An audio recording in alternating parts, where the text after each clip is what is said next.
Muy bien. Muy buenos días, muy buenas tardes. Gracias por su asistencia. Hoy día vamos a tener un Living Lab muy interesante que va a ser dictado por Anitta Kynsilehto de la Universidad de Tampere en Finlandia, quien se encuentra en este momento en Chile haciendo un secondment. Y nos va a hablar de un tema muy relevante tanto para Chile como para Finlandia, pero a nivel global en general, que se titula Regulating Migration, Comparative Insights from Chile and Finland. Anita va a hablar en inglés, pero entiende perfectamente el castellano, entonces el intercambio posterior, ustedes pueden hacer sus comentarios y preguntas en ese idioma. Así que, Anita, tienes más o menos media hora y después tendremos un tiempo de conversación y como saben, después esto será subido a la web de Incasi para que más personas lo puedan ver. Así que, Anita, adelante, muchas gracias. Thank you very much, Emmanuel. And yes, good morning, good afternoon for everybody. So my name is Anitta Kynsilehto, and I work as an associate professor in the University of Tampere in Finland. And my research since quite some time has focused on migration, and I'm particularly interested in migration policies and how, well, at the intersection of how people on the move are navigating regulative systems, and then also how states are regulating migration and complying or not with international law and international regulations regarding asylum, for example. And so this Living Lab is very much analysis in the making, because I'm currently on my secondment here in Chile, as Emmanuel mentioned. This happens to be a very interesting moment to be here for two reasons, which both are connected, or where migration and regulating migration is being mobilized. And one context is the presidential election, the first round of which was in November, and the second round is coming up end of next week. And as with elsewhere, migration is a very heated political topic, and migration and border control. And now, just past weekend, the situation up in the northern border between Chile and Peru has grown into tensioning, and this time with people trying to leave Chile and enter Peru, or transit via Peru to go to their respective countries of origin, and here we are talking about nationals of Venezuela, but also Colombia and Ecuador, according to media. So basically, this is something that is very much in the news and in discussion at the moment. And during the presentation, I will share insights also from the Finnish context, where especially the border topic has been very much of actuality for the past few years. And here I'm referring to the border between Finland and Russia. And then also migration, especially with the government that we have in place since 2023 has been very, very much modifying our migration law. And we also have the European Union framework there, which is on the move, let's say, and politically heated. Okay, now I have to change. Yes. So in general, I already gave some of the overall context from what I call here two ends of the world. And I'm using this term because Finland in some languages could mean end of the world. And when I first came to Chile with the Incasi, the first edition of Incasi, my very first encounter with a driver who took me from the airport to my accommodation was welcoming me to the end of the world when I arrived to Chile. And I told him that I'm coming from the other end, so I'm using that word, that term here as well. But there are quite a few similarities in these very distant contexts. And one being, as with in many other parts of the world as well, aging population, and there is a decreasing birth rate, which is very severely decreasing or severely impacting Chile, but very much impacting Finland as well. And the question of what to do with aging population, who is going to be fulfilling the care deficit, for example, but then also fulfilling the need for the national economy and the labor markets. So in shorter or at least medium term, there will be need for people moving from abroad to fill in these labor market gaps.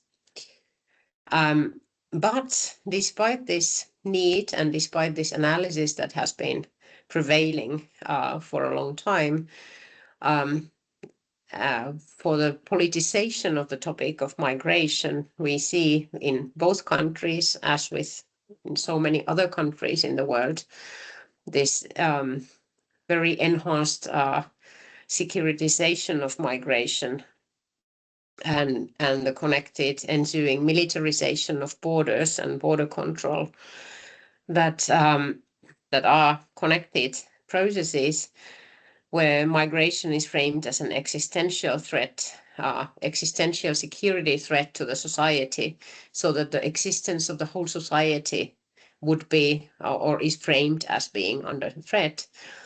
And the security problem to that existence is people moving from abroad.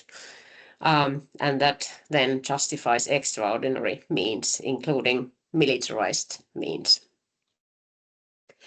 And the analytical framework of securitization draws from critical security studies, a school in international relations, well, also in critical geopolitics, very prominent and very much connected to critical border studies.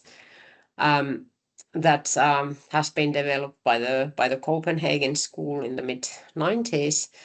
And used a lot by critical migration researchers in political science, international relations in early 2000s, such as Jeff Huismans and Didier Bigot, to mention a couple of them. And despite this conceptualization, this analytical framework being developed from, let's say, mid-1990s to early 2000s, it continues to be very pertinent in contemporary political climate in different parts of the world, and including Chile and Finland. And here I can say that, well, during those years of early 2000s, later 2000s, I was working on my doctoral dissertation at the time, which I defended in political science, and at the time lots of debates were within the analytical framework in securitization of migration. And at that time I was reading a lot, and I thought that, okay, like everything has been said, so we have to develop something else. And so together with colleagues, we started working on many other notions, but I've seen myself come back to the analytical framework of critical security studies and securitization of migration, especially now over the past years within the context of Finland, where the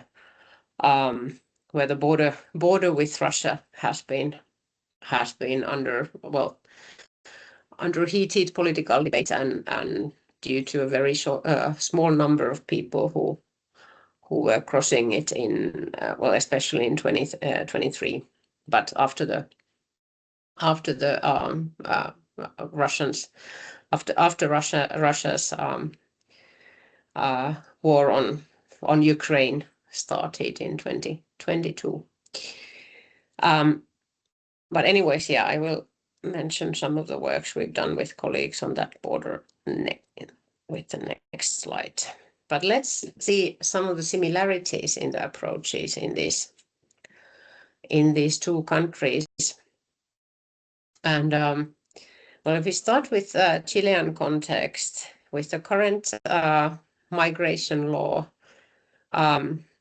it's the approach is one of managed migration with residence permit applications made outside the country.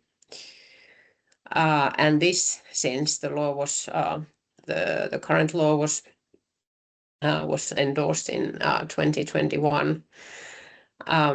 And I want to mention something about the context of my previous INCASI 1 stay in Chile, which was in 2019, when this law was being prepared.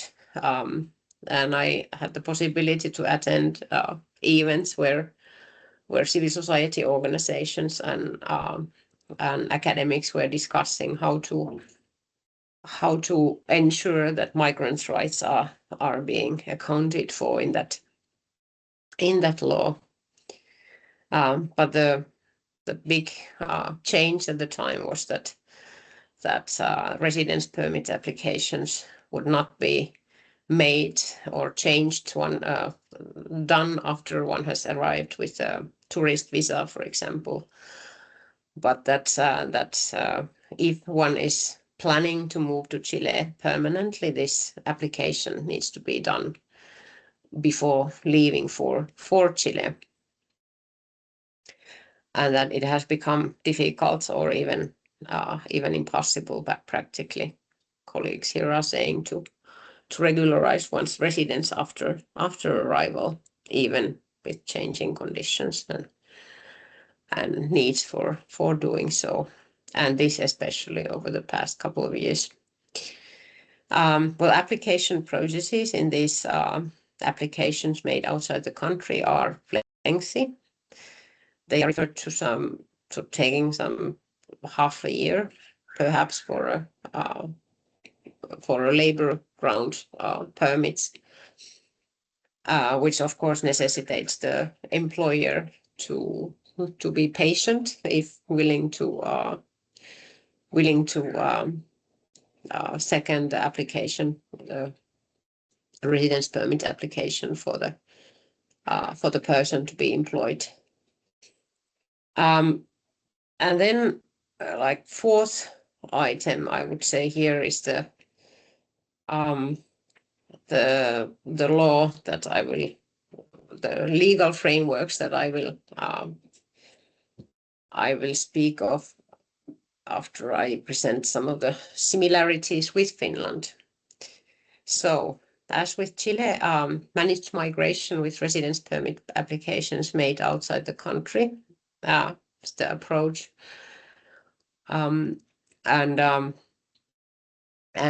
as with the Chilean context, it's very difficult to change categories once in the country. And basically, the only option of applying for some form of residence or regularized residence upon arrival is the asylum application. And for example, my colleague Camilla Marukko Almimar finalized her PhD thesis last year on having worked in long term with people who had initially come with people with refugee background, as she calls them in the study, and how people were navigating these systems when the asylum application took a very long time and the grounds were changing over time with legal frameworks changing, and then the interpretation of the law changed according to the political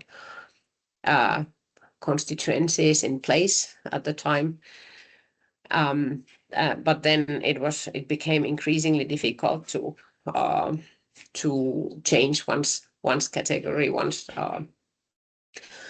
work had been found, or for example study placements had been found once in the country.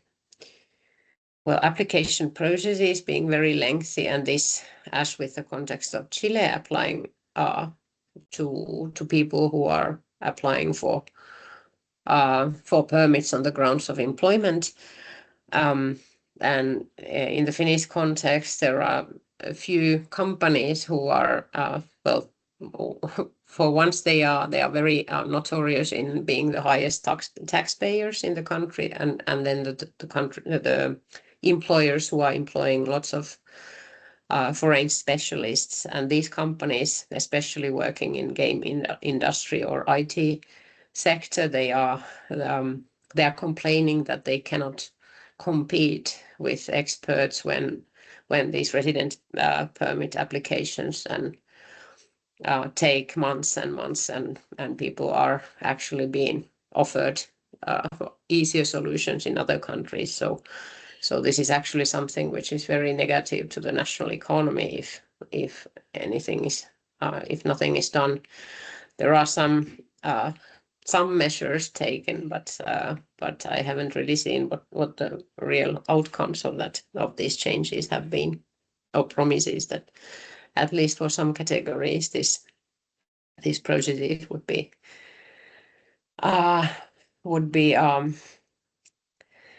easier than the overall lengthy processes. But then finally, one very interesting time-wise coincidence was that, and also in terms of international law, is that both Chile and Finland legalized pushbacks, which are the immediate forced removals at the border, in 2024. And in the Chilean context, this came after the aftermath of the so-called border crisis in 2023, again at the Chilean-Peruvian border, and there were quick legal changes made to the migration law I was mentioning that had been enacted in 2021. And one change there was that asylum application became possible only when arriving directly from the country where the persecution is happening. So even if in my reading this law didn't mention really the safe third country approach or concept, referring to those countries in between that the person would be transiting before arriving to a country where they are applying for asylum, it practically meant that like, for example, Venezuelans who would be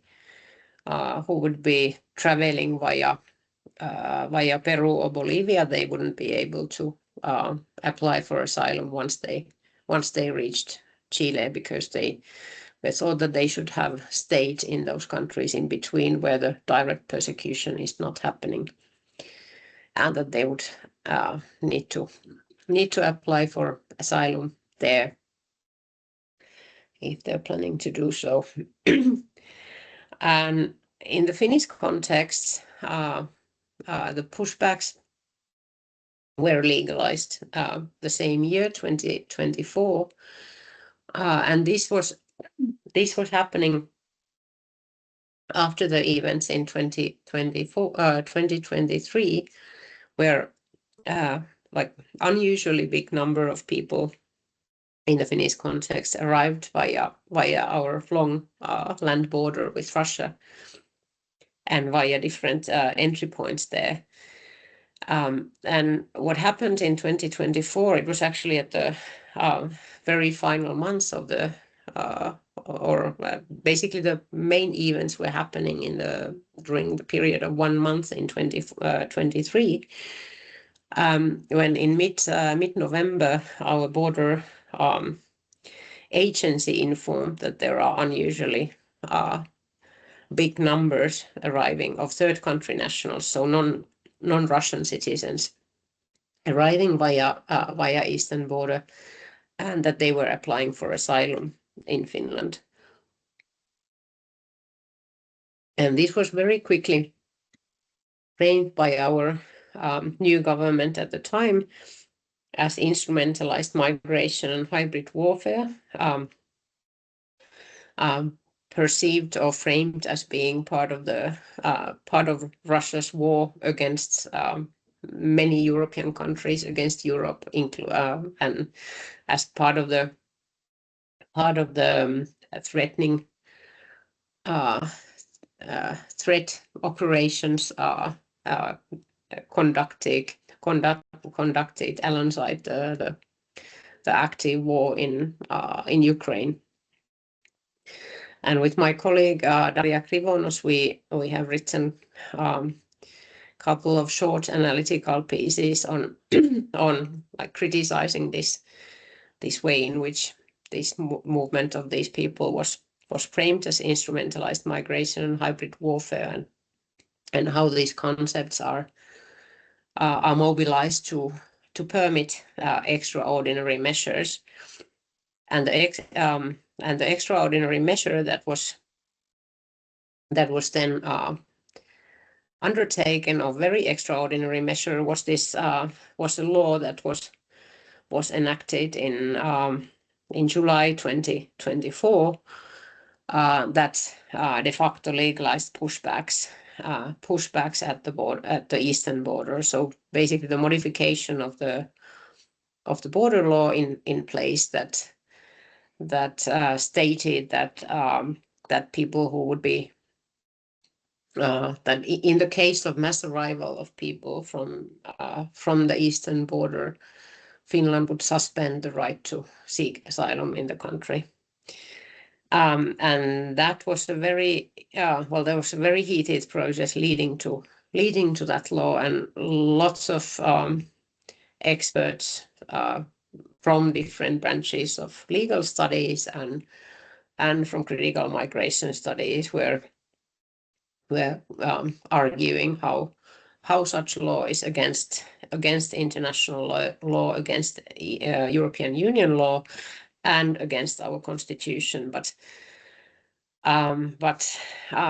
the law proposal passed as a very fast forward process, and it was renewed the past summer, because it was enacted for 1 year initially, and the second enactment was for a longer period of time. Until now, it has never been used, but it still meant very much of something that has been used as an example in other EU member states to say that such thing is possible, also legally speaking, despite it being opposite to many legal commitments that any EU member state would be complying or should be complying with. And among these discussions, there was also this safe third country approach, or safe third country concept being used. The people who arrived in 2023 were mainly Yemeni, Syrian, and Iraqi nationals. And all three nationalities have very high likelihood to, or had very high likelihood to receive positive decisions for their asylum claims.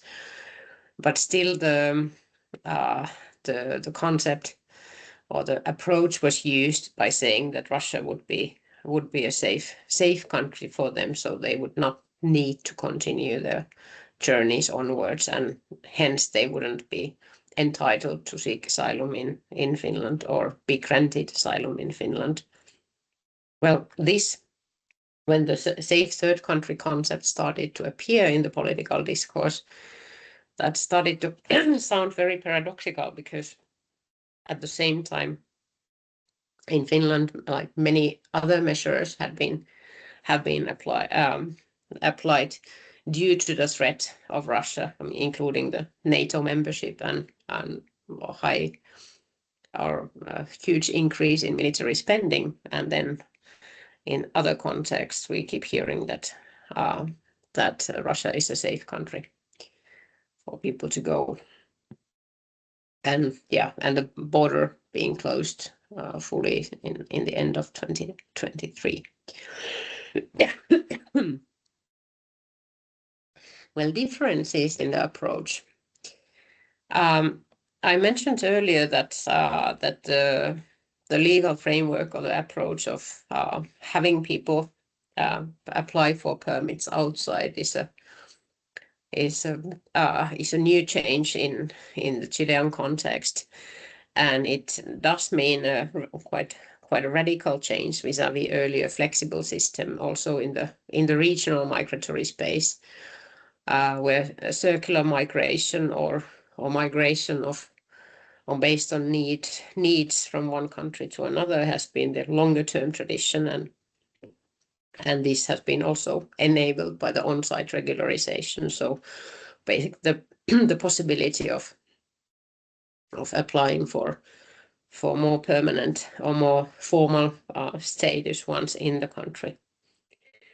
Well, the border or the Andean triple border, Chile, Bolivia, Peru, has been studied a lot, both by Chilean academics and Peruvian academics, most likely Bolivian academics as well, because of long-term mobilities and ensuing relations of care, for example, that are coming up and in the context of longer term movements, and how for example care is possible to organize when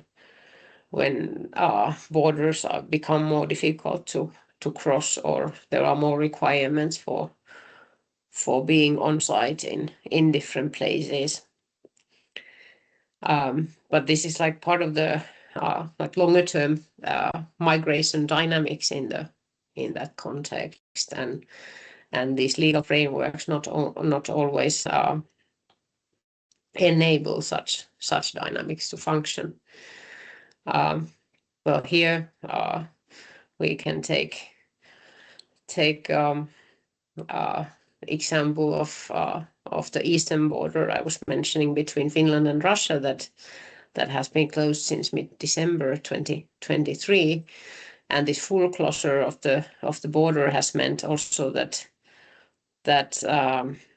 these transnational care relations have become very, very difficult.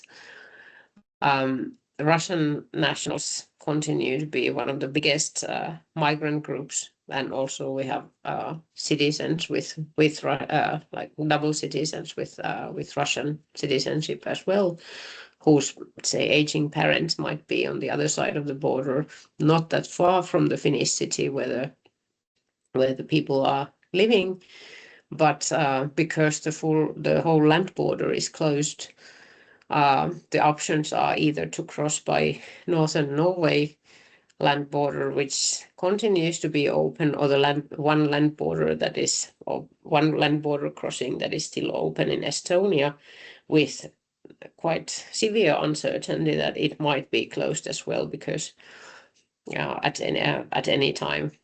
So people are sharing this risk when speaking of the need to open some part of the border, at least to enable such relations of transnational care.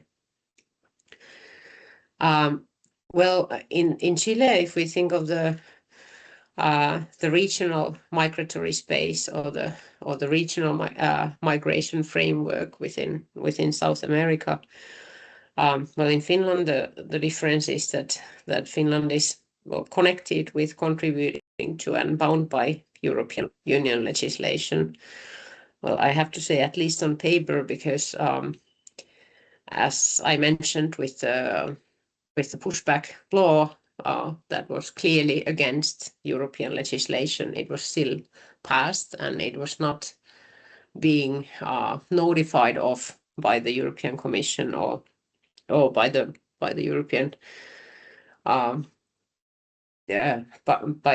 by the European Union oversight but it was somehow, well, at least by the Commission, it was even endorsed that Finland was taking some such strict measure to not to comply with the pressure by Russia. But this meaning that that this is not only a framework, it's actually, or like at least on paper, binding legislation, besides other international regulations concerning asylum, for example. But so these are a couple of differences in the approach. And I think my time is quite much up. I would be happy to talk quite a lot more on these